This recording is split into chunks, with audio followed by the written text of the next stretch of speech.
RTC కార్మికులు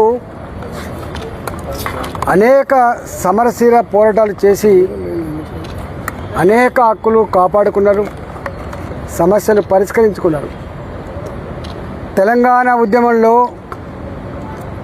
RTC పోషించిన పాత్ర యావత్ తెలంగాణ సమాజం అంతా కూడా ఇప్పటికి మర్చిపోదు.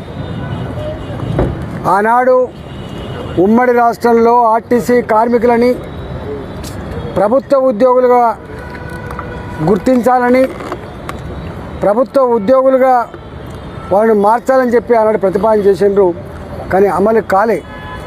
2023లో ఆనాటి ప్రభుత్వం ఆర్టీసీ కార్మికులని ప్రభుత్వ ఉద్యోగులుగా పరిగణిస్తూ జీవో ఇవ్వడం కూడా జరిగింది.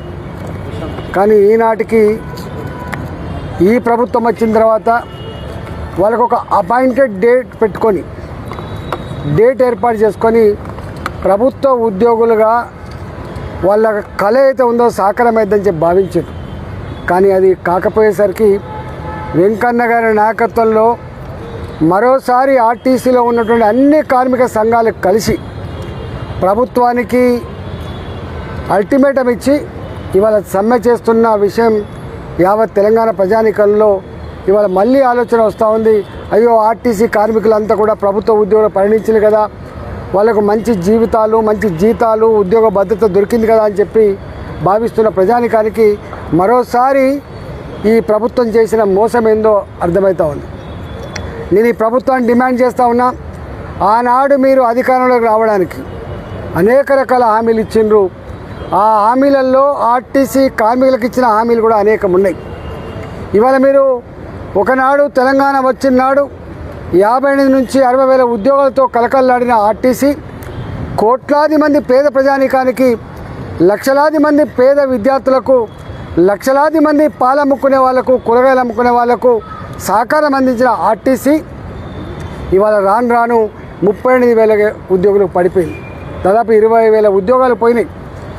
ఆర్టీసీ ఇవాళ పర్మనెంట్ ఉద్యోగులతో కలకలాల్సింది పోయి 38 వేలకు ఉద్యోగులకు పడిపోయి చివరికి ఇంకొక 5-6 ఏళ్లలో ఈ ఉద్యోగులలో పోయి మొత్తం ఆర్టీసీ ప్రైవేటు పరమైనటువంటి ఆస్కారం ఉండదు. ఇవాళ పట్టణాలలో పొల్యూషన్ ఉండకూడదని చెప్పి ఎలక్ట్రికల్ బస్సులకి కేంద్ర ప్రభుత్వం సహకారం చేస్తూ ఉంటే, ఇవాళ అనేక రకాల ట్యాక్సెస్ ఎగ్జంప్షన్ ఇస్తూ ఉంటే, ఇవాళ ఆ బస్సులు ఆర్టీసీకి కాకుండా ప్రైవేటు వ్యక్తులకు కట్టబెట్టి, పెద్ద పెద్దలకు కట్టబెట్టి, ఇవాళ ఆ బస్సులలో పనిచేసే వాళ్ళు ఎవరు కూడా ఆర్టీసీ కార్మికులు కాదు.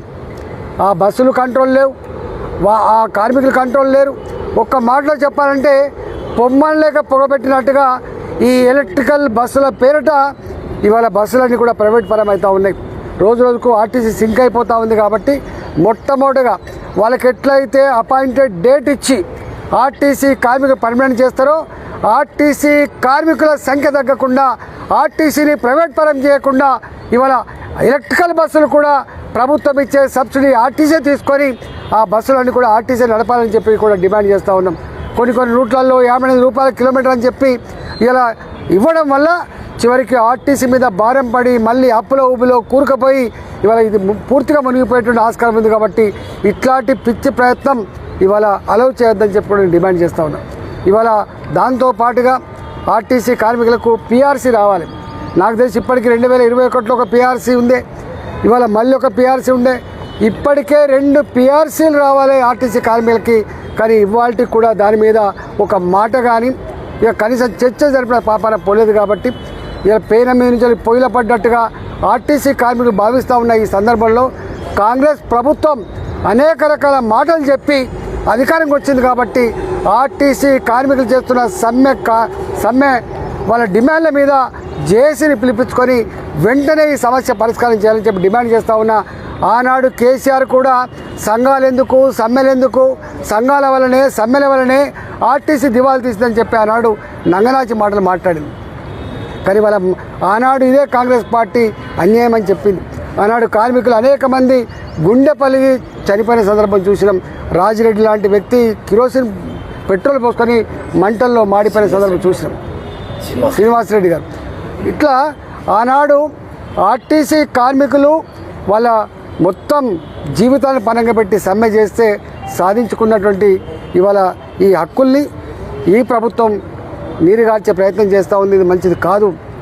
నేను మళ్ళీ డిమాండ్ చేస్తూ ఉన్నా, ఆర్టీసీతో పెట్టుకున్న కేసీఆర్కి ఏమైందో మీకు తెలుసు.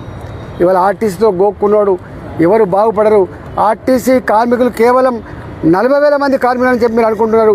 కోట్లాది మంది ప్రజల జీవితాలతో పెనవేసుకున్న బంధం ఉన్న వాళ్ళు, ప్రజలతో సంబంధం ఉన్న వాళ్ళు ఆర్టీసీ కార్మికులు. కాబట్టి ఆర్టీసీ కార్మికులను వెంటనే, ఎందుకంటే ఆర్టీసీ కార్మికులు రిటైర్మెంట్ అయితే వాళ్ళకు పెన్షన్ కూడా చక్కగా రాదు.